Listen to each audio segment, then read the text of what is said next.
Qu'ont en commun une blessure infantile, une guerre mondiale et un empoisonnement massif? La réponse pourrait vous surprendre, Johnson & Johnson. Remontons en 1886. Les États-Unis, après la guerre de sécession, font face à un nouvel ennemi invisible, les infections post-opératoires. Robert Wood Johnson, avec ses frères James Wood Johnson et Edward Mead Johnson, entrevoit une opportunité. Inspiré par les travaux du chirurgien Joseph Lister sur la sepsie, il fonde à New Brunswick, dans le New Jersey, une petite entreprise avec une grande ambition, créer des produits chirurgicaux stériles.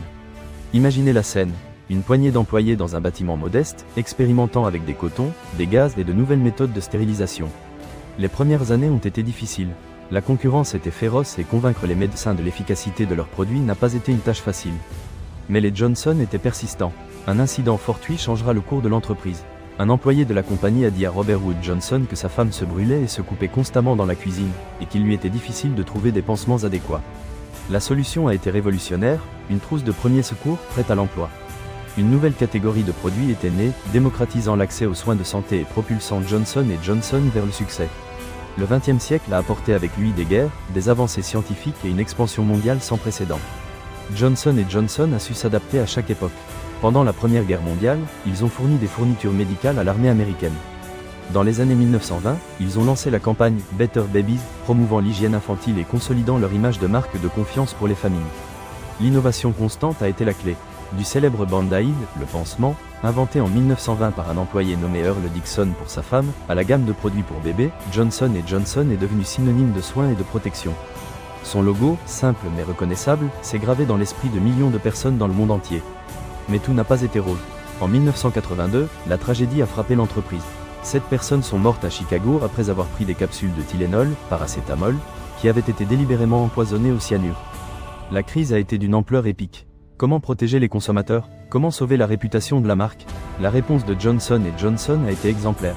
Ils ont immédiatement retiré 31 millions de flacons de Tylenol du marché, à un coût de 100 millions de dollars. Ils ont lancé une campagne d'information massive pour alerter les consommateurs.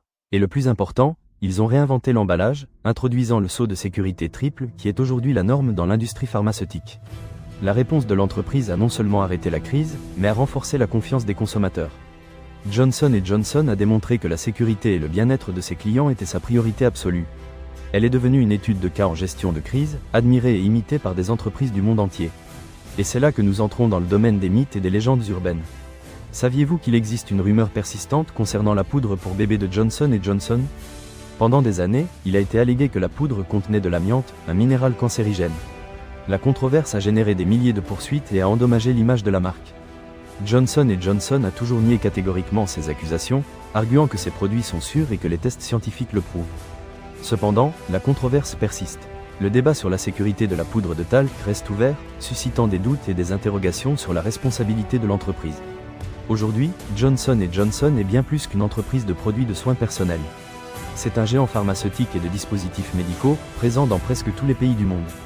Elle a surmonté des crises, s'est adaptée aux changements du marché et a continué d'innover. Mais l'ombre du passé, la controverse de la poudre de talc, reste présente. Que représente Johnson & Johnson aujourd'hui? Une entreprise engagée dans la santé et le bien-être, ou une corporation qui privilégie les bénéfices au détriment de la sécurité? La réponse n'est pas simple. Comme toute grande entreprise, Johnson & Johnson est un mélange de lumière et d'ombre, de succès et d'échecs, de décisions judicieuses et d'erreurs coûteuses. Parce que parfois, derrière un simple logo, il y a toute une histoire que peu connaissent. Et maintenant, qu'en pensez-vous? Connaissiez-vous cette histoire? Que pensez-vous de la réponse de Johnson & Johnson à la crise du Tylenol? Faites-vous confiance à la marque? Laissez-nous vos commentaires ci-dessous et n'oubliez pas de vous abonner pour découvrir d'autres histoires fascinantes derrière vos marques préférées.